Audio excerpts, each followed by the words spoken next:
जो महान मूर्ख होते हुए, ध्यान दें,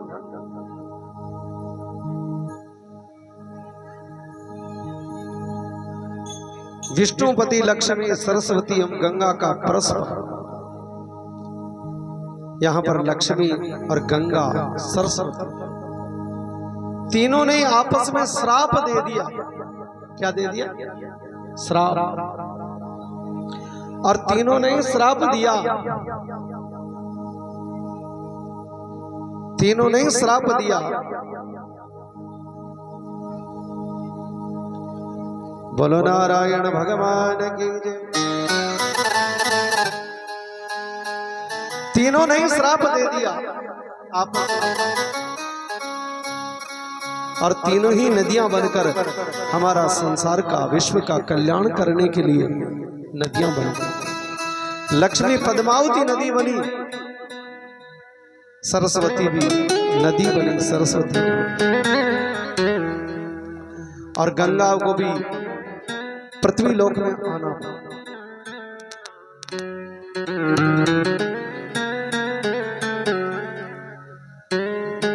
जो मान मूर्ख होते हुए 1 महीने तक प्रतिदिन सरस्वती नदी में स्नान करके ओम सरस्वतये नमः इस मंत्र का जाप करें, वो कविंद्र बन जाता है, यानी कवि बन जाता है। ये जगदम्बा की कथा है, इसमें कोई संदेह नहीं है। जो मनुष्य सिर के सारे बाल मुंडवा कर, देखो तीर्थों में बाल मुंडवाना चाहिए, महिलाओं की बात नहीं कर रहा। तिरुपति में तो महिला भी मुंडवाती है।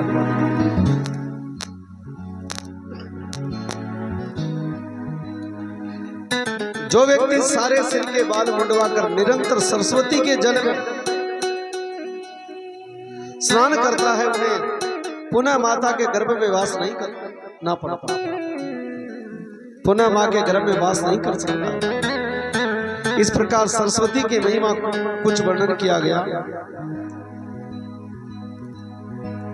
सूत जी कहते हैं कि हे सौनक जी, भगवान नारायण की बात सुनकर मुनि वर नारद ने फिर तुरंत उनसे क्या पूछा? तो नारद जी ने कहा कि सत्य स्वरूपा पुण्यदा आदि शुभ प्रदा गंगा ने सरस्वती देवी को क्यों श्राप दिया? सरस्वती ने गंगा को श्राप क्यों दिया? इन दोनों तेजस्विनियों ने देवियों के विवाद का कारण क्या बना? मेरे को सुनने की इच्छा। किसने कहा? नारद जी ने। बोलो जगदम्बा माता की जय। भगवान नारायण कहते हैं कि नारद, ये प्राचीन कथा है। कौन सी कथा है? प्राचीन।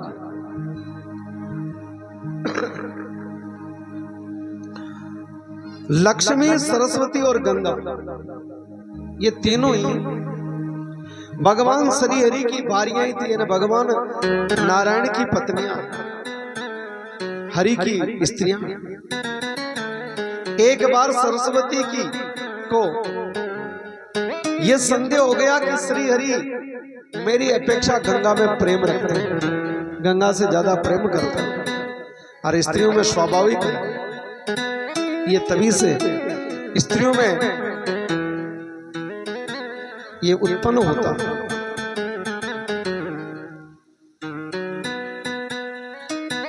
तब उन्होंने श्री हरि को कुछ कड़े शब्द कहे, फिर गंगा पर क्रोध करके कठोर बर्ताव करने लगी।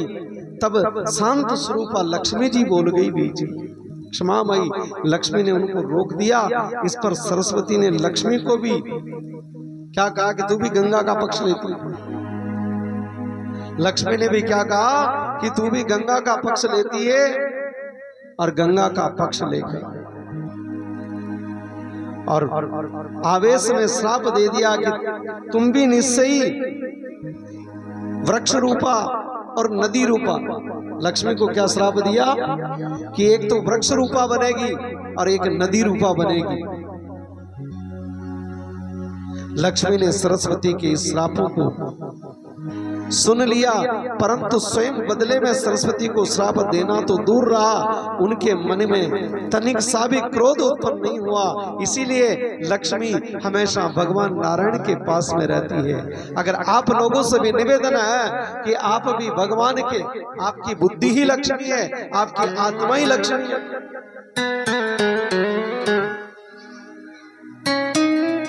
सबसे बड़ा शत्रु है हमारा जीवन में क्रोध। क्या है? क्रोध। क्रोध में व्यक्ति पागल सा हो जाता है। क्रोध सबसे बड़ा शत्रु है व्यक्ति का, सबसे बड़ा दुश्मन है। आप लोगों से भी निवेदन है, प्रार्थना है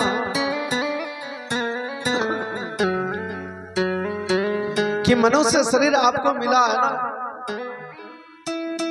तो सावधान रहो। जिस तरह से हम मकान बनाते हैं ना, पड़ोसी अच्छा ढूंढते कि नहीं ढूंढते? बोलो। अरे मेरे प्यारों, जब मकान बनाते वक्त पड़ोसी अच्छा ढूंढते हैं, लेकिन ये आपके अंदर बैठा है क्रोध, लोभ। क्रोध और लोभ, ईर्ष्या, द्वेषता, अगर आप इनको अंदर से निकाल दोगे तो फिर आप भगवान के धाम में चली जाओ। आज लक्ष्मी ने क्रोध नहीं किया तो भगवान के यहां हमेशा के लिए रहा कर। बोलो लक्ष्मी मैया की जय।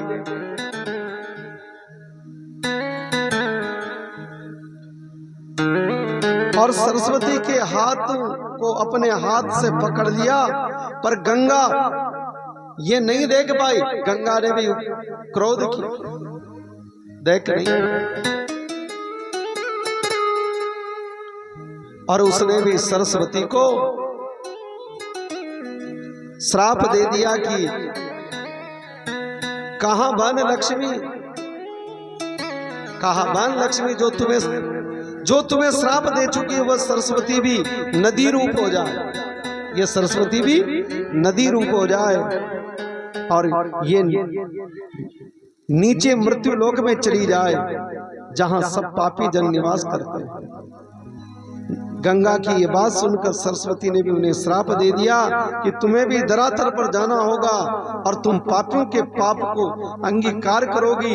इतने में भगवान श्री हरि आ गए, भगवान नारायण आ गए और तीनों की बात को समझ लिया उन्होंने। और फिर समय के अनुसार भगवान नारायण बोले, हे लक्ष्मी, है सुबह तुम अपनी कला से राजा धर्मध्वज के घर पधारो। तुम किसी की योनि से उत्पन्न न होकर स्वयं भूमंडल पर प्रकट हो जाना, वहां तुम वृक्ष रूप में निवास करोगी। किससे कहा? वृक्ष रूप में निवास करोगी। किससे कहा? लक्ष्मी। वृक्ष रूप में निवास करोगी और राजा धर्मध्वज के यहाँ पधारोगी। राजा धर्मध्वज की पुत्री बनेगी और तेरा नाम तुलसी होगा। क्या नाम होगा? तुलसी। और शंखचूड़ नाम का एक राक्षस होगा। यह शंखचूड़ भी पूर्व जन्म में सुदामा था। तो शंखचूड़ नाम के असुर की पत्नी तुझे बनना पड़ेगा और फिर नदी भी बनेगी और यहाँ पद्मावती नाम की नदी बनोगी। और फिर गंगा से भी कहा कि तुम भी विष पाओगी, गंगा बनोगी और तुम्हें शिव की जटा में रहने का मौका भी मिलेगा।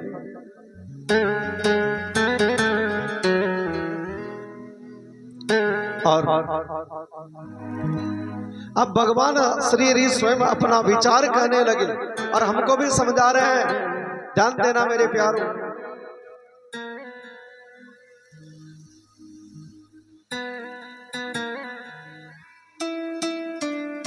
भगवान हरि कहने लगे, विभिन्न स्वभाव वाली 3 स्त्रियों, यानी 3 स्त्रियां अगर विभिन्न स्वभाव वाली हो, 3 स्त्रियों को इकट्ठी नहीं रहना चाहिए, ये नियम। राजा दशरथ के को कितनी स्त्रियां थी? कितनी पत्नियां थी? 3 पत्नियां। इसलिए 3 स्त्रियां और तभी से तो ये कहावत बन गई कि 3 तगाड़ा काम बगाड़ा। कहावतें कोई गलत थोड़ी है। 3 गणेश की मूर्तियां, 3 शिवलिंग और 3 देवी। यहाँ पर 3 स्त्रियों को साथ नहीं रहना चाहिए। राधे राधे। चाहे 2 हो ठीक है, कोई बात नहीं। भगवान कह रहे हैं 3 नौकर, नौकर भी चाहे संख्या में 2 हो लेकिन 3 ठीक नहीं। 3 नौकर और 3 बांधू, 3 भाई भी झगड़ा कर ही लेते हैं। राधे राधे। बोलो नारायण। कर सावधान रहना चाहिए, एकत्र रहना। वेद की अनुमति से विरोध है, यानी वेद की अनुमति से ये विरोध है। और फिर 3 ब्राह्मण, ब्राह्मण भी 3 ब्राह्मण सहायक, 3 ब्राह्मणों का वर्ण नहीं होता है। या तो फिर 4 करो या फिर 5 करो। और 3 ब्राह्मण अगर बिना तिलक के रास्ते में मिल जाए तो समझ लेना कि आप शुकुन हो गए। बोलो नारायण भगवान। ब्राह्मण के बिना तिलक के नहीं शकुन नहीं है, लेकिन 3 ब्राह्मण अगर आपको मिल जाए तो 3 ब्राह्मणों से भी अगर बिना तिलक के मिल गए तो आप शुकुन हो जाता है। बोलो नारायण भगवान की। बोलो देवी भागवत महापुराण की जय।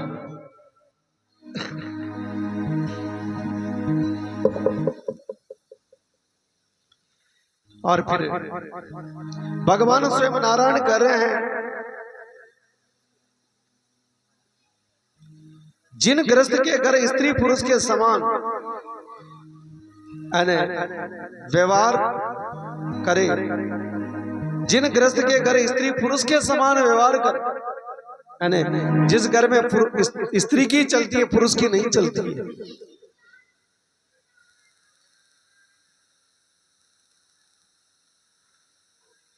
तो क्या समझ, उसका जीवन निष्फल हो जाता है। जो पुरुष स्त्री के अधीन रहे उसका जीवन निष्फल समझा जाता है और उसके प्रत्येक पग पर अशुभ है। और जिसकी स्त्री मुख दृष्टा, क्या मुख दृष्टा, मुख को फुलाए रहे, घर में मेहमान आ जाए तो नाराज होती रहे, मुख दृष्टा, योनि दृष्टा और कलह प्रिया। अगर घर में झगड़ा लो, घर यहाँ तो माता बहने खीणिया में तो सभी समझदार है। बोलो जगदम्बा मात की जय। कलह प्रिया, उसके लिए जंगल से भी, उसके लिए तो घर से भी बढ़कर जंगल है। समझ रहे हो ना आदमी, खीणिया वालों। अगर आपकी ऐसी स्थिति नहीं होगी, अगर ऐसी स्थिति तो फिर क्या नहीं क्या। और कहा दुष्टा स्त्री के निकट रहने वाला पुरुष को अवश्य ही मान कलेश भोगना पड़ता है। पुरुषों के लिए व्याधि ज्वाला बताया है, विष ज्वाला बताया। क्या बताया? व्याधि ज्वाला, विष ज्वाला। और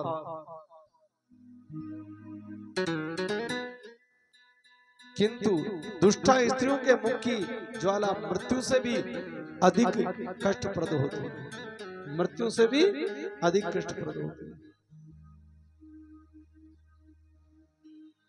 बोलो नारायण भगवान की जय।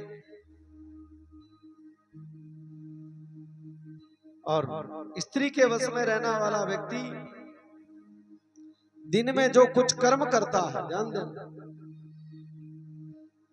उसके फल का, जो अच्छा कर्म भी करता है उसके फल का वो भागी नहीं हो पाता। विष्णु भगवान का कथन है, देवी भागवत महापुराण में लिखा।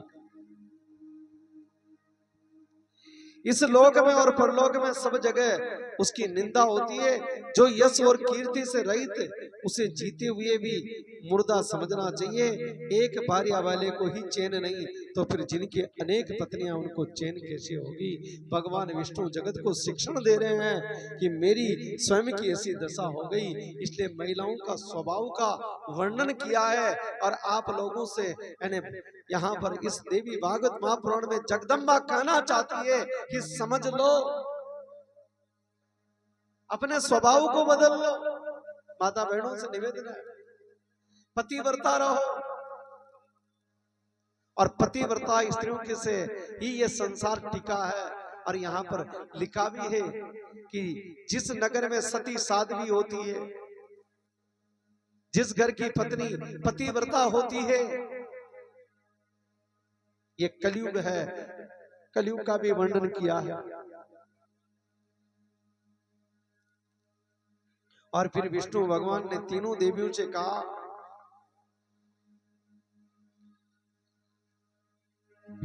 है गंगे, तुम शिव के पास जाओ।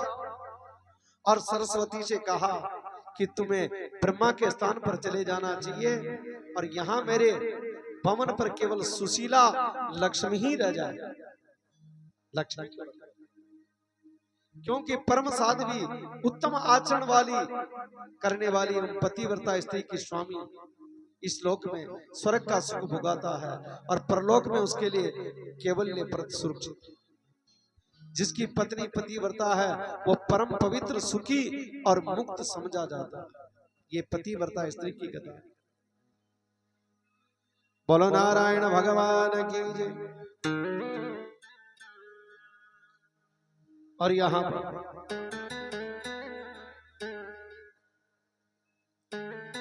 गंगा बोली, सरस्वती ने कहा कि हे नाथ, मुझे दुष्टा को श्राप से बचाइए। गंगा ने भी कहा कि किस अपराध से मुझे त्याग रहे हो स्वामी। लक्ष्मी ने भी कहा कि नाथ सत्य स्वरूप हैं, बड़े आश्चर्य की बात कि आपको कैसे शोभ हो गया। लक्ष्मी कह रही कि इन दोनों पत्नियों को प्रसन्न कीजिए। अब तीनों को आपस में श्राप मिल गया। और यहाँ पर यही लक्ष्मी तुलसी बनी। और तुलसी का विवाह किसके साथ में हुआ? शंखचूड़ नाम के असुर के। ये तुलसी कौन है? ये तुलसी राधा की सखी थी। राधा ने श्राप दिया इसको। और ये भी यहाँ पर बिछुड़कर फिर सुदामा नाम का एक भगवान कृष्ण का मित्र था, यही कृष्ण रूप में आया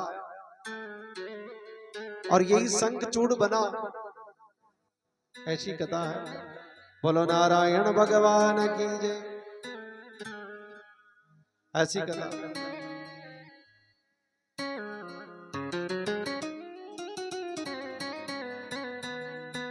तो एक छोटा सा कीर्तन करते हैं। संसार में पतिव्रता की स्त्री की कथा है। और कहा कि जो स्त्री पति के प्रति संदेह न करे, विष्णु भगवान स्वयं समझा रहे हैं। और भगवान ने यहाँ पर पति के बारे में विपरीत चलने वाली स्त्री के बारे में बताया कि उसको घर से भी, सुख से भी बढ़कर जंगली ठीक है। और कहा है ना, अच्छा भोजन नहीं मिलने से, अच्छा अगर भोजन नहीं मिले तो दिन खराब हो जाता है, अगर अच्छी स्त्री नहीं मिले तो जीवन खराब हो जाता है। अब ये गृहस्थ धर्म का चैप्टर है। जगदम्बा दुर्गा बताती है।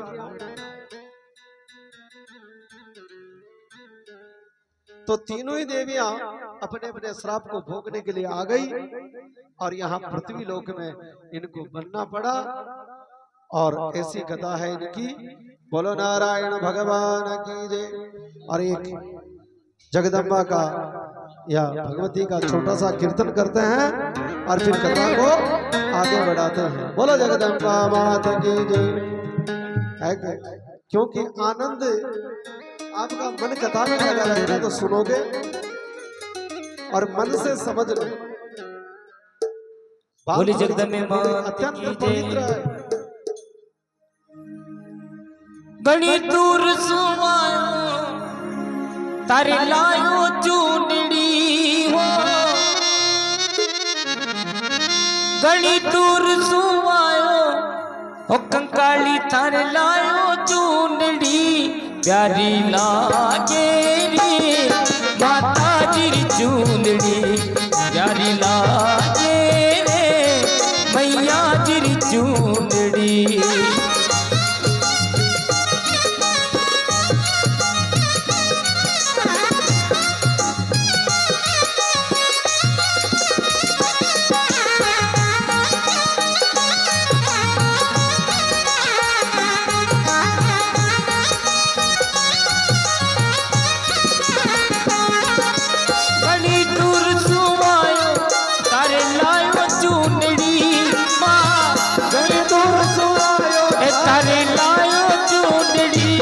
प्यारी लागे रे माता जी चूंडड़ी ओ प्यारी लागे रे माता जी चूंडड़ी।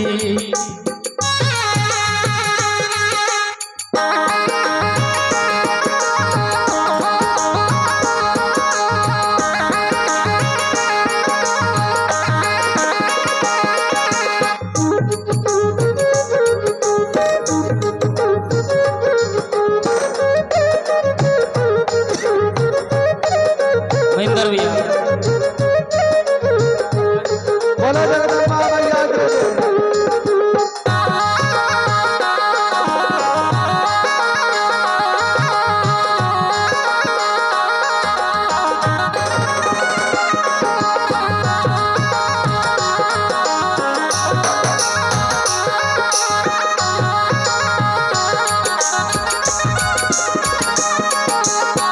की नगरी में तारो ताबी है प्यारो, किल्या नगरी में मैया ताबी है प्यारो, लाल कसुमल मैया ओटो चूंडड़ी हो, लाल कसुमल मैया ओटो चूंडड़ी प्यारी लागे रे मैया जी चूंडड़ी प्यारी लागे माता जी चूंडड़ी।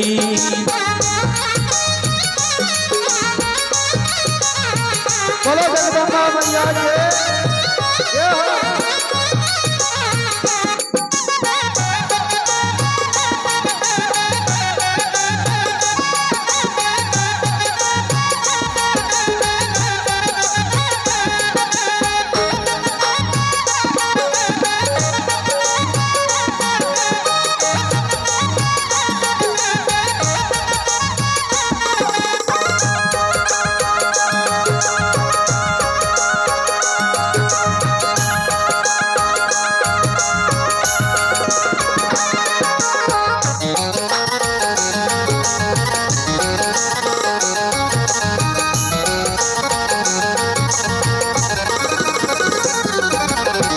सोना रूपाली तारे तारा जी चूंडड़ी, सोना रूपाली तारे चूंडड़ी प्यारी, सिर पर सोवे तारे लाल चूंडड़ी माँ, सिर पर सोवे तारे लाल चूंडड़ी प्यारी लागे रे माता जी चूंडड़ी प्यारी लागे माता जी चूंडड़ी।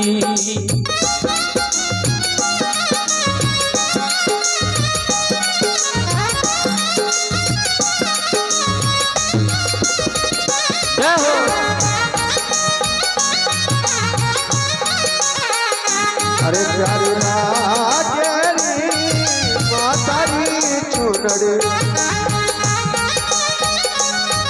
अम्बेरी चूंडड़ी।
भगत मैया जी तारे चुंदड़ी मंगाई, भगत मैया जी तारे चुंदड़ी मंगाई।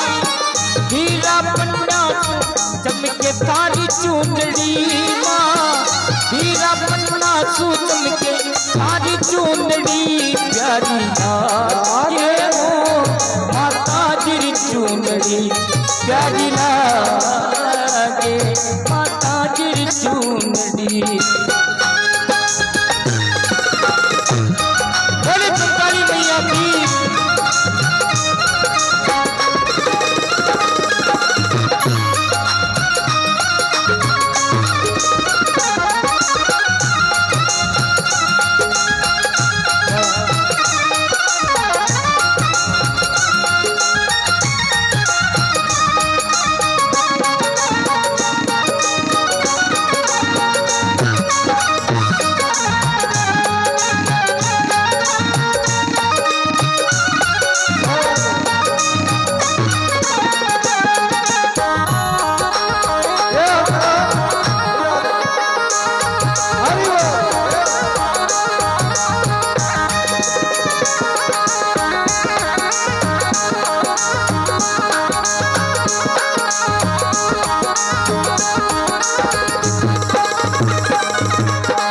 चुनड़ी बिछाया मैया लाखों भक्ता पर, चुनड़ी बिछाया मैया लाखों भक्ता पर।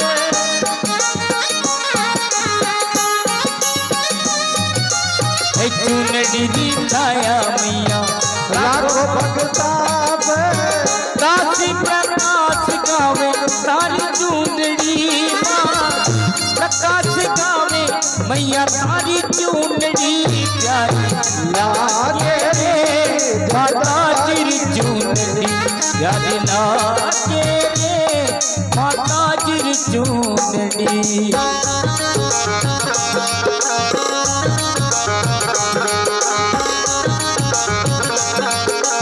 बोलो जगदम्बा मैया के जय हो, कंकाली मैया की जय।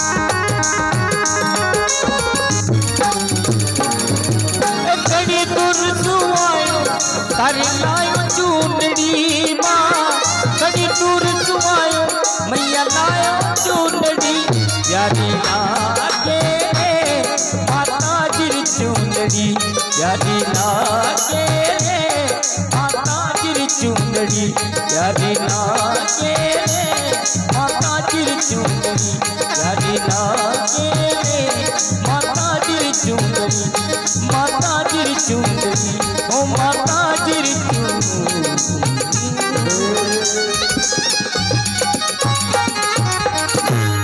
बोले कंकाली मैया की। बोलो जगदम्बा मात के। भगवान विष्णु कहने लगे तीनों देवियों से कि हे सुरेश्वरी कमलेक्षण, मुझे तुम्हारे वचन के साथ अपनी बात भी तो सत्य करनी। तो सुनो, मैं तीनों में समता कर देता। ये सरस्वती कला के एक अंश से नदी बनकर भारतवर्ष में रहेगी, एक कला से नदी में बनकर रहेगी, नदी बनकर, और एक आधे अंश से ब्रह्मा के भवन पर पधार कर पूर्ण अंश से स्वयं मेरे पास है। ऐसे ही गंगा भी भगीरथी के सब प्रयत्न से, गंगा को भगीरथी भी कहते हैं, भगीरथ के सब प्रयत्न से अपने कलांश से त्रिलोकी को पवित्र करने के लिए भारतवर्ष में जाएगी, स्वयं पूर्ण अंश से मेरे पास भवन पर रहेगी और इन्हें शंकर के मस्तक पर रहने का दुर्लभ अवसर भी प्राप्त होगा। ये स्वभाव पवित्र तो हैं, किंतु यहाँ वहां जाने पर इनकी पवित्रता और भी बढ़ जाएगी, पृथ्वी लोक में और भी बढ़ जाएगी। और फिर लक्ष्मी से भी कहा कि तू भी भारतवर्ष में जा, वहां तुम्हें पद्मावती नदी बनना पड़ेगा। क्या बनना पड़ेगा? पद्मावती, और तुलसी से और तुलसी वृक्ष के रूप में विराजमान होगी। और कलयुग में जब पापाचार बढ़ जाएंगे, ध्यान देना, कलयुग कितने हजार वर्षों का है? कलयुग 5,500 वर्षों का है। 5.5 क्या, 4,32,000 वर्ष का। कितने वर्षों का है? 4,32,000 वर्षों का कलयुग है। कलयुग की उम्र इतनी। इनमें से जब धर्म बिल्कुल भी लोप हो जाएगा, सत्य नहीं रहेगा, और कलयुग में तुम ही उद्धार करोगी। इसलिए तुलसी का बरवा जिसके यहाँ होता है, तुलसी जगत का कल्याण करती है। क्या करती है? जगत का कल्याण। तुलसी ये कौन है? स्वयं लक्ष्मी जी का स्वरूप है, राधे रानी का स्वरूप है तुलसी। और आज भी बद्रीनाथ भगवान के तुलसी चढ़ती है, जगन्नाथ में तुलसी चढ़ती है, द्वारिका में तुलसी चढ़ती है। तुलसी राधे रानी का ही स्वरूप है, लक्ष्मी का ही स्वरूप है तुलसी। इसकी कथा और विस्तार से सुनाएंगे आपको।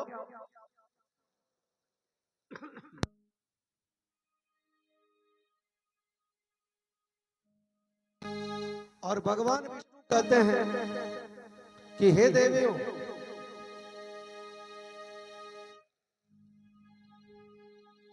तुम इस कलयुग के लोगों का उद्धार करना, और भारतवर्ष की भूमि अत्यंत पवित्र है। मेरे मंत्रों के उपासक अनगिनत भक्त वहां वास करते हैं, और उन प्राणियों को पवित्र करना और तारना।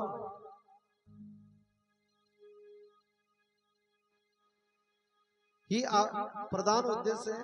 मेरे भक्त जहां रहते हैं और अपने पैर धोते हैं, उस स्थान पर महान तीर्थ परम पवित्र बन जाता है।